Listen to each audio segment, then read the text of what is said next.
અભય થઈને નિષ્પક્ષતાથી નિરપેક્ષ રીતે વાસ્તવિકતાનો અરીસો રૂપી સચોટ માહિતી લાવતો સત્યની સાથે અભય ટાઈમ્સ। સુરતની મૈદરપુરા પોલીસે મુસાફિર હું યારો નામના અભિયાન થકી એક વૃદ્ધનું કાઉન્સિલિંગ કરી તેમના પરિવાર સાથે મિલન કરાવ્યું હતું। 25 વર્ષ અગાઉ મહારાષ્ટ્રના સાંગલીથી સુરત આવી ગયેલા વૃદ્ધનું પરિવાર સાથે મિલન થતા પોલીસનો આભાર વ્યક્ત કરાયો હતો।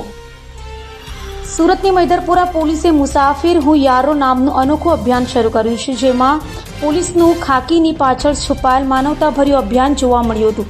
વાત એમ છે કે સુરતના ડીસીબી ઝોન 3માં આવતા મૈદરપુરા પોલીસે મુસાફિર હું યારો નામનું અનોખું અભિયાન શરૂ કર્યું છે, જેમાં રસ્તે રઝળતા લોકોનું તેઓના પરિવાર સાથે મિલન કરાવવાની શરૂઆત કરી છે।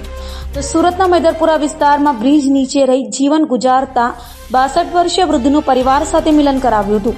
વૃદ્ધ 25 વર્ષ અગાઉ સાંગલીથી સુરત આવી ગયા હતા, જેઓની પોલીસે સારવાર કરાવ્યું હતું અને તેમાં વૃદ્ધ પાસેથી પરિવારની માહિતી મેળવી તેમના પરિવારનો સંપર્ક કરી વૃદ્ધનો કબજો સોંપતા વૃદ્ધના પરિવારે પોલીસનો આભાર વ્યક્ત કર્યો હતો।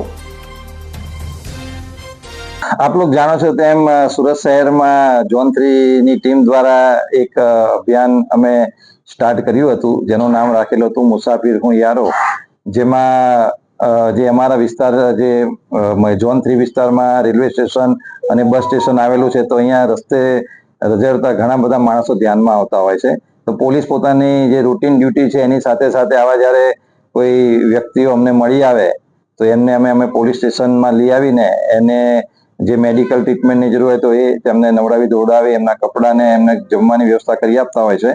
અને એ કર્યા પછી અમે એમની ફેમિલી બેકગ્રાઉન્ડ ને બધી વિગતો મેળવતા હોય છે। એને પાછળનો અમારો આશ્રય એટલો જ હોય છે કે ભાઈ એમના ફેમિલીથી જો એ વિખૂટા પડી ગયા હોય તો એ લોકોનું અમે મિલન કરાવી શકીએ। તો આ જ અભિયાનમાં અત્યાર સુધી અમે 10 કરતા વધારે આવા અલગ અલગ વ્યક્તિઓ, જેની અંદર 2 મહિલાઓનો પણ સમાવેશ થાય છે, એમને એમના ફેમિલીને અમે પરત કરેલા છે।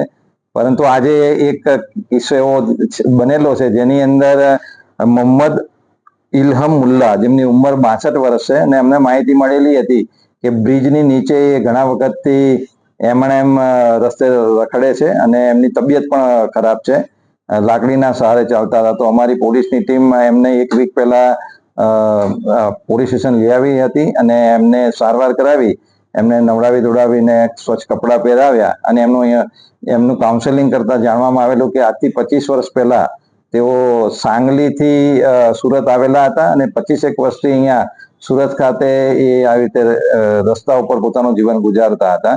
ખાલી અમારી પાસે એ સાંગલીના છે એટલી જ માહિતી હતી, પરંતુ એના આધારે અમારી સુરતની ટીમ અમે કામે લગાડી હતી અને રેલવે બસ સ્ટેશનની અંદર જે સાંગલીની બસો લઈને આવતા ડ્રાઈવર્સ હતા એનો અમે કોન્ટેક્ટ કરેલો હતો અને એમને આમના ફોટોગ્રાફ્સ અને એમની વિગત આપી એમને અમે રિક્વેસ્ટ કરી હતી કે ભાઈ આપ તમે સાંગલી જાઓ ત્યારે આની થોડી શોધખોળ કરજો। અને નસીબ એટલું સારું હતું કે સાંગલીથી એમના એક સનની મોબાઈલ નંબર અમને મળી ગયો હતો, જેની સાથે કોમ્યુનિકેશન એસ્ટાબ્લિશ કરી એમના ફોટોગ્રાફ્સ ને બધું મોકલતા એ લોકોએ કન્ફર્મ કર્યું હતું કે હા એ અમારા ફાધર જ છે।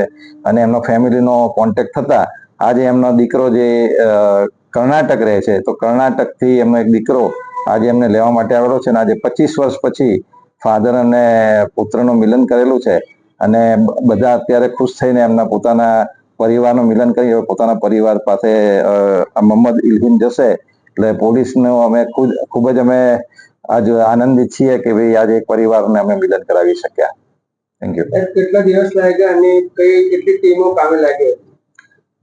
આપ જાણો છો અત્યારે ગણપતિનો પણ બંદોબસ્ત ચાલુ છે, પરંતુ આની સાથે સાથે આ કાર્ય પણ અમે કરતા રહીએ છીએ અને 1 વીકની અંદર અમે એના પરિવારને શોધવામાં સફળતા મેળવી હતી અને એક વીકની અંદર એનું પુનર્મિલન અમે કરાવી શક્યા છીએ। Thank you.